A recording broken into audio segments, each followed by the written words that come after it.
Hey everyone, it's PK Dumond here. I'm glad to be here to talk with you. I got new shoes.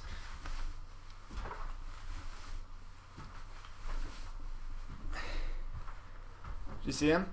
Also, I'm wearing the same outfit I was wearing for our Connect Youth Ministries promo video. Go ahead and click right here if you'd like to see that. It's pretty great. Simon Sheets did that. You can check his page out right here. Just click right there and you'll see it. It's pretty good. He's got some good stuff on there. I was thinking the other day, some of the best times of my life were spent on a four-wheeler, and I always wanted one. I always wanted a four-wheeler or a dirt bike or something like that, but I never could get one. Either like my parents didn't want me to have one, they were too expensive, or my wife didn't want me to have one, or they were too expensive. Basically what it comes down to is they were always too expensive. But my awesome uncle Andy, he had two, or he's had a few of them over the years. Anyways, I remember him and I going out onto some sand dunes. It was either in California or it was in Nevada, one of the two. I remember driving the four-wheeler, and if you don't know, when it comes to four-wheelers or motorcycles in general, there's shifting involved. And what you have to do is you have to shift at the right time, or you have to downshift, basically to go faster or to go up a hill or whatever. And I would always shift too early. We would go up these super steep dunes, if you will, and I was supposed to let the engine rev a little higher than normal because we were going up a super steep hill. If I shifted, what would happen was I would lose a lot of momentum and I wouldn't make it up the hill. So I'd like press on the front brakes and I'd be stuck on the super steep hill, like, hoping that my uncle would come save me. That's what would happen. And he'd say, let the four-wheeler work. He'd say, let it work. That's what it's made for. And so instead of shifting at like this point, shift, like that, I'd have to wait until it was like that. It's not made to run like that often, but it is made to run like that when it needs to. The four-wheeler had all this potential. It had the potential to like go up this hill at high speed, jump, and get some great air, but I was holding it back. See, I would shift too early because I would get nervous or whatever, and then I'd slow down, and eventually I'd have to back down all the way down the hill. And so that's what I wanted to talk about today is potential. Everything has potential. I know, you're like, well, not everything. Not my younger brother. No potential there. Everything has potential. My younger brother has tons of potential, by the way. He could end up being a millionaire, and in fact, I hope so, and I will live off of his wealth. You look at this light bulb. This light bulb has incredible potential. In a pitch black situation, this light bulb could be the difference between a broken toe because you hit a wall or a safe journey through your house. But if I never plug this light in, it's not going to do me any good.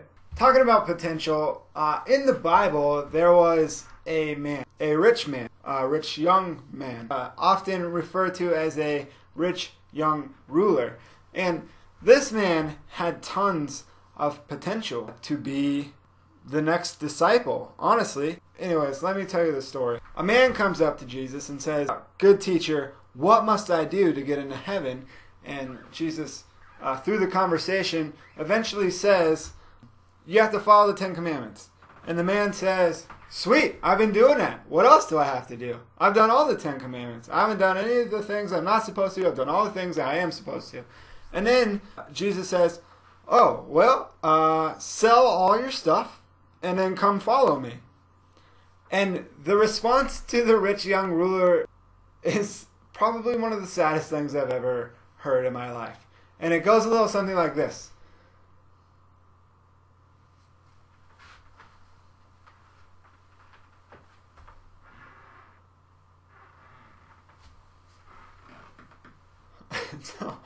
So he just got sad.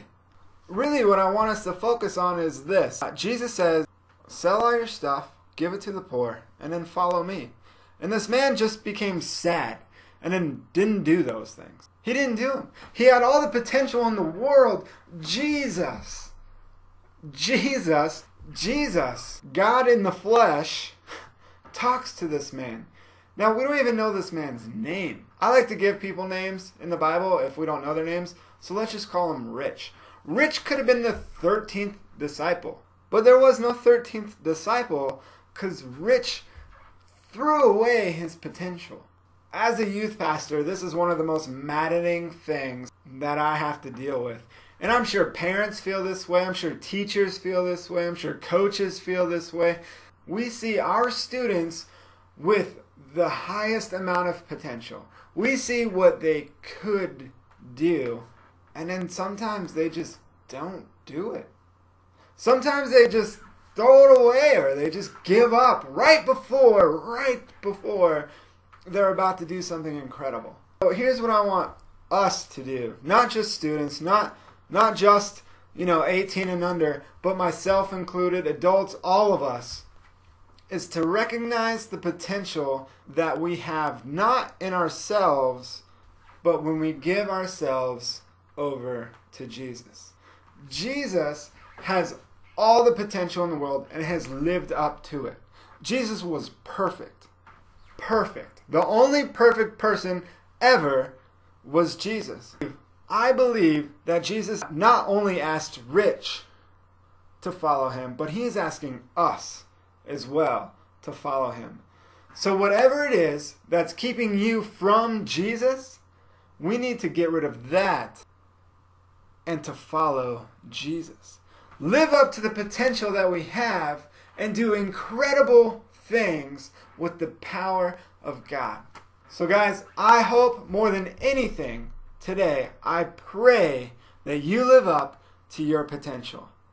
Live up to the potential that you have, because it is much, much greater than you could ever imagine. I believe in you guys. I love you guys. I'll talk to you next time. Bye-bye.